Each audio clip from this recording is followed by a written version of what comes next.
Praise the Lord. जय मसीह की। The Lord wings ministry में आज एक बार फिर से मैं आपका स्वागत करती हूँ। मेरे प्रियो, कल रात मैं परमेश्वर के कुछ गीतों को सुन रही थी और परमेश्वर के एक बहुत अच्छे दास हैं, वर्शिपर हैं, अनिल कांत जी, और मैं उनके गीत को सुन रही थी और उसमें एक वर्स थी कि सीमा के बाहर परीक्षा ना होगी, यीशु की मर्जी से हर एक बात होगी।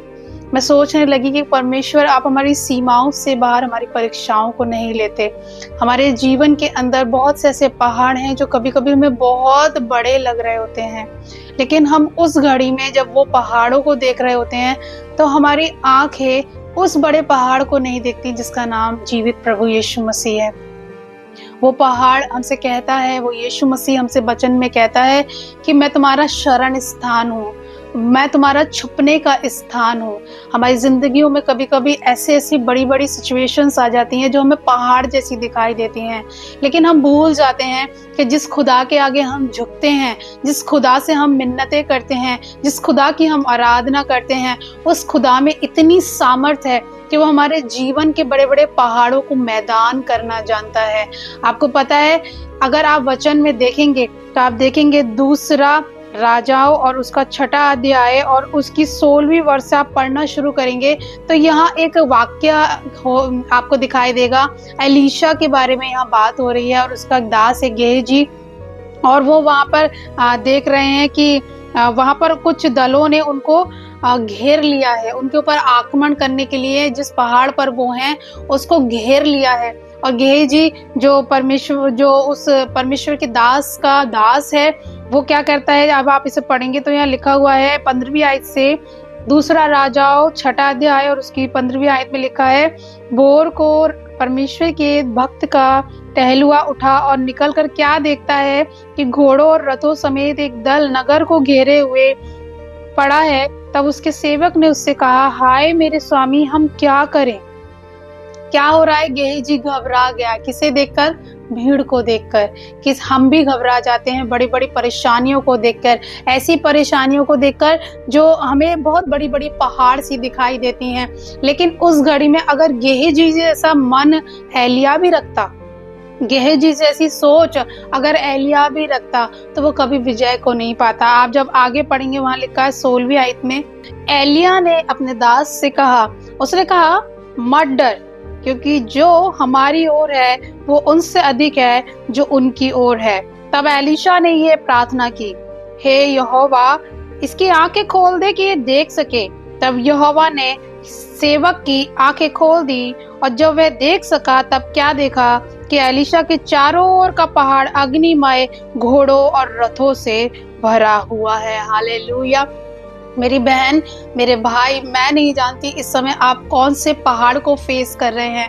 हो सकता है ये पहाड़ आपके निजी जीवन के किसी परेशानी को लेकर हो, किसी टेंशन को लेकर हो, किसी चिंता को लेकर हो सकता है ये बड़ी बीमारी के रूप में हो सकता है ये बड़े कर्जे के रूप में हो। लेकिन अगर आप अपने परमेश्वर पर विश्वास करते हैं और अगर आप अपने परमेश्वर की जिंदा हुजूरी में बैठते हैं तो आप एलीशा की तरह अपने आप को यह हुक्म दीजिएगा और परमेश्वर से प्रार्थना कीजिएगा कि प्रभु तुम मेरी आंखें खोल दे कि मैं देख सकूं कि जो इंतजाम तूने मेरे लिए किया है वो छोटा नहीं, वो बड़ा है।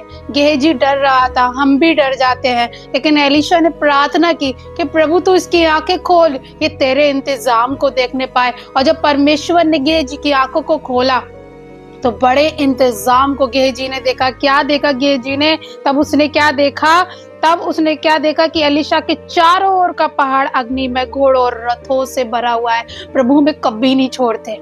आपको पता है परमेश्वर हमें कभी नहीं छोड़ते।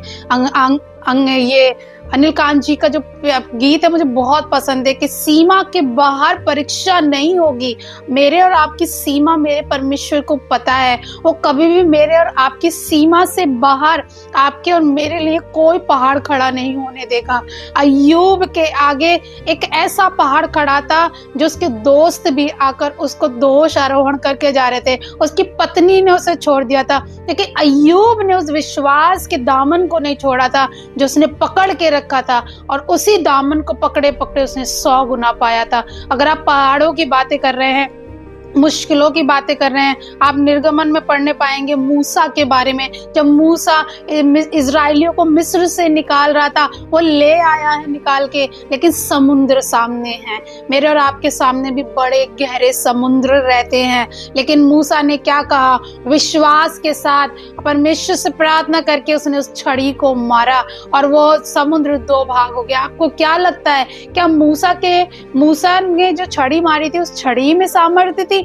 नहीं, परमेश्वर में जो उसका विश्वास था, वो विश्वास के द्वारा कहे गए शब्दों में सामर्थ्य। अगर आज आपके सामने भी लाल समुद्र है, बड़े पहाड़ हैं, बड़ी सेना है, तो यीशु मसीह के नाम में आज आप उन्हें हुक्म दीजिएगा कि वो आपके जीवन से खत्म हो जाएं, वो मैदान हो जाएं। मैं विश्वास से कहती हूँ, आपके जीवन के वो बड़े बीमारियों के पहाड़, वो बड़े कर्जों के लाल समुद्र यीशु मसीह के नाम से दो भाग हो जाएंगे और मैदान हो जाएंगे।